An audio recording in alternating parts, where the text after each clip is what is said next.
What up, YouTube? Team Movies here with the Sundance Film Festival in full swing this week, which I believe is tomorrow, if I'm not mistaken.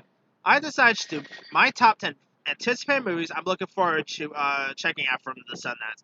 Now, granted, I'm not going to the Sundance Film Festival, but these are films that are playing that premiering at Sundance, and obviously after Sundance, they'll go to like whether it's Netflix or whether it's a limited release and all. So these are movies that I'm actually really looking forward to once they like hit their actual release and all. So and lots of these lots of these Sundance films sounds intriguing. So here's my 10 anticipated Sundance 2020 movies. All right, coming in at number 10. I wasn't really too excited for this movie, but then I saw that trailer and I thought this movie looked really interesting. Number 10, I'm going to go with a film called Never, Rarely, Sometimes, Always. I'm still not really into the title, but whatever. It's about this teenage girl in rural Pennsylvania who hops on a Greyhound bus and goes on a long, expensive, distressing pilgrimage to New York City to find a abortion clinic.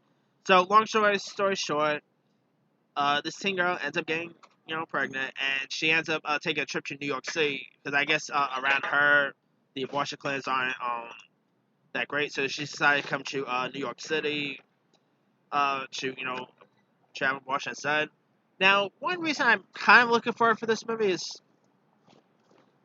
it's because it's directed by this director named Eliza Huttman, who last directed that really good little film Beach Rats, which also got premiered at Sundance.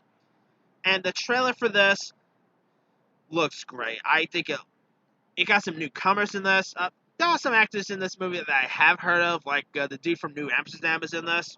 But Never, Rarely, Sometimes, Always looks like it could be a really interesting coming-of-age tale. Looks like it's going to have cool cinematography. So, I'm kind of intrigued by this. I don't know if it's going to be any good, but we'll see. Alright, coming in at number 9, I'm going to go with Uncle Frank. Now, this movie takes place in 1973, and it's about this uncle named Frank Belso, played by Paul Bettany, and his 18-year-old niece, Beth, played by Sophia Lillis from It fame, who ends up taking a road trip from Manhattan to Creekville, South Carolina, for a family partridge funeral, and they end up being unexpectedly joined by Frank's lover, Wyland. Now, one reason to look forward for this is that it's directed by Alan Bell, I must say, who also directed that really good Aaron Eckhart movie, Towerhead. And he also directed episodes of 6 Feet Under, and he was Oscar-winning writer for one of the best movies of the 90s, American Beauty. And this has a really great cast behind it as well. Like, few folks in this. We got Paul Bettany, Sophia Lillis, Judy Greer, Steve Zahn, Margaret Martindale, Stephen Root. Now, I haven't seen a trailer for this, but this, I am a sucker for road trips, for road trip movies, so there's that. I like the cast involved. The storyline sounds decent. They also got a few photos of it that looks interesting, so I'll probably give this one a shot. Alright, coming in at number 8, I'm going to go with Palm Spring. Now, Palm Spring is directed by Max Barbakow, and it's about these couples named Niles, played by Annie Samberg, and Sarah, played by Kristen Malati, who, of course, you might know from How I Met Your Mother fame, who ends up being, who are the the maid of honor and family of Black Sheep, and after he ends up rescuing her from a notorious toast, Sarah ends up becoming drawn to Niles and is offbeat Nihilist. So Sarah also ends up joining Niles in embracing the idea that nothing really matters, and they begin wreaking spiritual havoc on the wedding celebration. So I guess you could say this is like Wedding Crashers in a way. And it has a really cool cast. Like, you got J.K. Simmons, Tyler Hoechlin, Dale Dickens in this, Chris Pang, Meredith Hagner. I mean, this sounds like it could be a pretty interesting, funny comic. Andy Samberg is the man, whether you talk about Brooklyn Nine-Nine, Lonely Island. Who doesn't love Andy Samberg? So having him team up with with the How I Met Your Mother girl, Kristen Malati, should be interesting. So hopefully it's pretty good. All right, number 7, I'm gonna go with Wednesday. Now another movie I was not really all that. Now this is another movie I was not all that interested until I saw the trailer for this. And Wendy, it is like a retelling of the Peter Pan tale. And now here's what Wendy is about. Alright. Lost on a mysterious island, a girl fights to save her family, her freedom, and joyous spirit of youth. So she ends up going back to Neverland and revisit the Lost Boys. And Peter Pan is a character in the show. So this is the Peter Pan tale, and it's directed by Beast of Summer Wild director Beyond Zeltland, who claims to believe he has not directed a movie since Beast of Summer Wild, which is insane to believe. But anyway, Wendy looks fantastic. I mean, I do love the Peter Pan noir.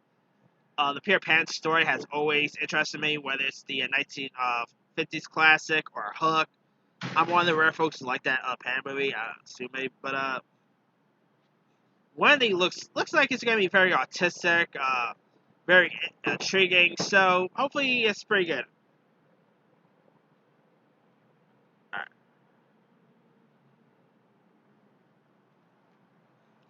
Coming in at number 6, I'm gonna go with Charm City Kings. Now, this is about this young kid named Mouse who desperately wants to join a midnight clique, which is the infamous Baltimore dirt bike riders, who ends up ruling the summertime street.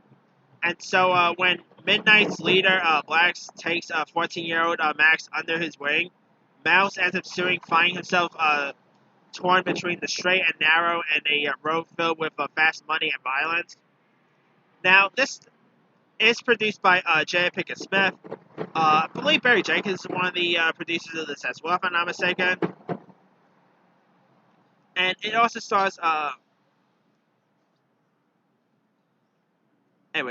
this film also stars Jaid D. Allo Winston, who, by the way, was in that show Everything Sucks, which I'm still disappointed about Netflix for canceling. But anyway, but he's been in some other stuff since then, like he was on that AMC show Feed the Beast, which that was before Everything Sucks. But still, he also appeared in that Kevin Hart movie, The Upside.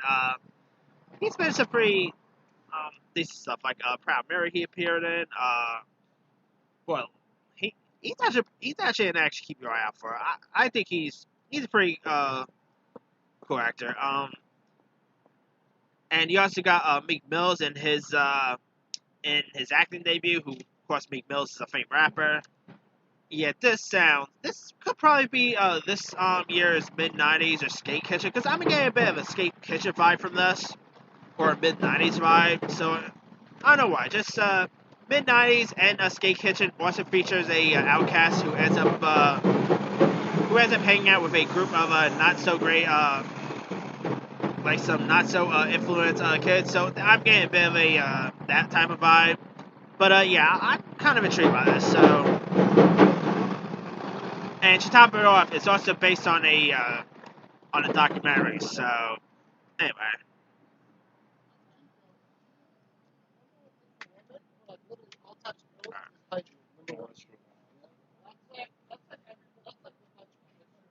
Alright, coming in at number 5, I'm going to go with Bad Hair.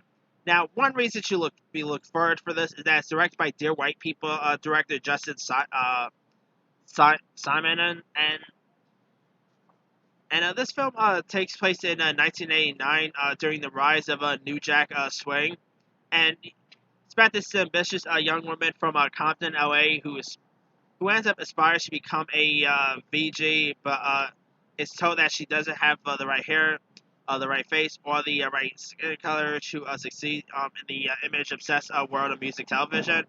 So she ends up striking a futuristic bargain with a new head of music network who tells her to get a weave, but this new hairstyle ends up turning into anything but easy to maintain. So it's supposed to be a horror movie, which that doesn't sound much like a horror film, but it's directed by the same guy who gave us Dear White People, and Dear White People, the movie obviously was really great. The TV show is okay, but don't really love that most people do. And Justin hasn't really directed movies since Dear White People, so there's that. And this also has a really great cast in it. Cast members includes Michelle Hurd, Vanessa Williams, Lena Waithe, Jay Farrow, MC Light, Moses Storm, Laverne Cox, Blair Underwood. Some really cool cast members, great director, interesting storyline. So I'm kind of really looking forward to check out this trailer, so I can see like what they're really talking about. The synopsis seems okay, but I really need to see a trailer to know what really they're talking about. Like, how is a horror film or not? Because that did not sound like a horror film. All right, number 4, I'm gonna go with a film called Four Good Days. Now it stars Glenn Close and Mila Kunis, and it's about a mother who helps her daughter work through 4 crucial days of recovery from substance abuse. It's directed by Rodrigo Garcia, stars Stephen Root, Joshua Leonard. Now, obviously, this is actually Glenn Close's first acting since her Oscar-nominated role in The Wife. Crazy to believe that she didn't star in movies since The Wife, but anyway, Four Good Days sounds fantastic. I mean, it's nice to see Mila Kunis, because Mila Kunis is someone who's known for comedies, whether it's Bad Moms, Family Guy, Ted. Like, lately she's been doing mostly comedies in recent years. But it's going to be interesting to see her doing some dramatic, like, because I'm, for real, I think she was snubbed for an Oscar for Black Swan. I really thought she should have gotten nominated for that, because she was magnificent Black Swan. So, I mean, Mila Kunis has dramatic acting chops, but lately she's been shown more of her comedic side more than her dramatic side. And this year alone, she has 2 movies that I'm not gonna lie. If her performances in both Four Good Days and that Yellow Country with Alice Janney, if those 2 movies are as good, we could hear Mila Kunis probably get an Oscar nomination. That's really a possibility. But yeah, I think I really quite like Mila Kunis. So anything she's in, I'll definitely give it a watch. Glenn Close, I adore. So hopefully 4 Good Days could be something pretty decent. Alright, number 3, I'm going to go with The Glorias. Now, it's a feature film based on feminist icon Gloria Steinem's book, autobiography, My Life on the Road. And it tells the story of her intimate childhood's influence on her life as a writer, activist, and organizer for women's rights worldwide. Now, normally I won't really get too excited for a movie like this, because this is going to have political issues and all that. There's a couple of reasons to be sort of interested in The Glorias. One is directed by Julie Taymor, who Julie Taymor is a goddess. She directed Frida. She directed one of my favorite musicals in recent years, Across the Universe. Julie Taymor could do no wrong, and her doing a movie like this piques my interest. And it also has like a couple of actors playing the role of Gloria Steinem. Like you got Julianne Moore playing the older version, while you got Alicia Vikander playing a younger version. You got Lulu Wilson and Ryan Kiera Armstrong playing younger versions of Gloria Steinem. So this is like different points of Steinem's life. So is that you also got Lorraine Toussaint, Bette Miller's in this, Timothy Hutton, Janelle Monáe. This could be something really interesting to watch. So, and it's supposed to be a road trip, and I do love me a road trip movie. So sign me up. This could be something pretty cool. And maybe you could get Julianne Moore another Oscar nomination. I mean, she of course just had a win with, like, a couple of years ago, she had a win with Still Alice. Maybe this could be her next Oscar. Who knows? Alright. Number 2, I'm going to go with Downhill. Now, it's with this couple, this married couple who, after barely escaping an avalanche during a family ski trip in the Alps, ends up being thrown into the stray as they forced to reevaluate their lives and how they feel about each other. And if you guys saw the trailer, Will Ferrell's character ends up leaving them, leaving them at the avalanche, and yeah, that's pretty messed up right there. But it is actually based on inspired by I think it's a Swedish film called Force Major, I think it's called. And this also stars Julie Louis-Dreyfus. It's from the same directors of The Way Way Back, so there's that.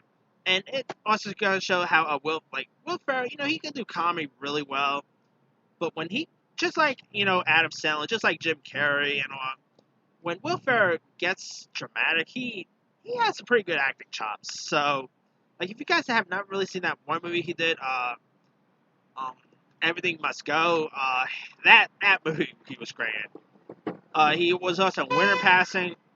Sorry.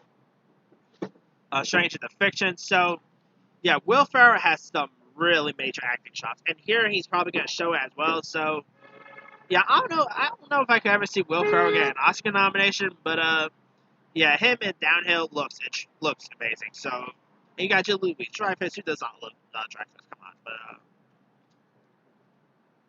anyway. Now, my number one, my number one anticipated Sundance movie of 2020 goes to Zola. Now, here's what Zola is about.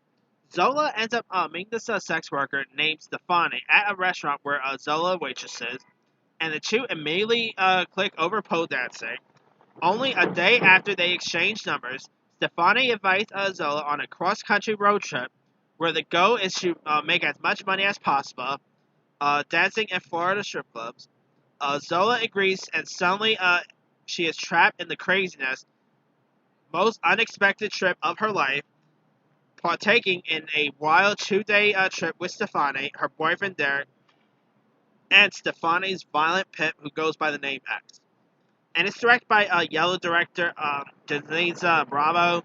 Stars the likes of Taylor Page, Riley Keough, Nicholas Braun, Coleman Domingo, and Jason Mitchell. Zola looks like, I cannot say looks, I haven't seen the trailer, but Zola sounds awesome.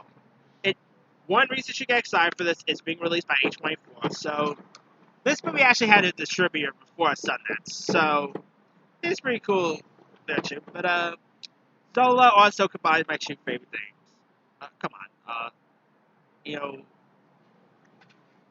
beautiful girls and road trips. I'm a sucker for road trip movies, so I've already made that up front. Like any road trip related, I'll watch, whether it's Green Book or Vacation. I'm just a sucker for road trips. And you got Riley Keough, who I adore. Keough. I mean, she was just the new trailer for a new movie, The Lodge, just dropped, and she's been some other great stuff. Like, not to mention she is the granddaughter of Elvis, so there's that. But she's been in some really magnificent stuff like American Honey, Logan Lucky, The Girlfriend Experience. Riley Keough is just magnificent, and anything Riley Keough is in, I'll be watching immediately because that's how awesome an actress she is. So, yeah, definitely cannot wait to check out Zola. I mean, come on, it has road trips and stripper girls. What more can you ask for? But yeah, Zola, I don't know if it's gonna be good or not, but it's A24. Riley Keough's in this. Just sign me up right now. I just cannot wait to see this when it opens.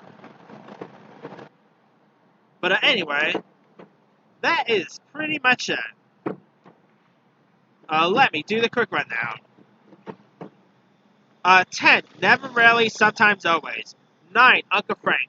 8, Palm Spring. 7, Wendy. 6, Charm City Kings. 5, Bad Hair. 4, Four Good Days. 3, The Glorious. 2, Downhill, and 1 is Zola. Can we at least just get shots in here before we go wherever we're going? Anyway. Can we get a drink in here before we go where we're going? You cannot wait to check out Zola. That's how you buy it. What, 3 Like minutes? to. Yeah. Oh, then no. Yeah, I don't know about 3 minutes. Yeah, go Anyway. ahead. Why'd you text me that you're heading to karaoke? Alright, sorry about that, guys. You were Anyway, with those chicks. now there's some other Sundance movies coming that could also be intriguing to watch. Like, we got a 40-year-old version coming out, not Virgin. So let's further. Blast Beat, Dinner in America, Farewell Amore, The Evening Hour, Minari, 9 Days, Save Yourself, Shirley, Sylvie's Love, Wonder, Darkly. We got documentaries about Taylor Swift premiering there. We got a documentary called Dick Johnson is Dead. I don't know anything about that. We got something called Boy Slate coming out. We got Dream House, Falling, which is directed by Viggo Mortensen, so there's that.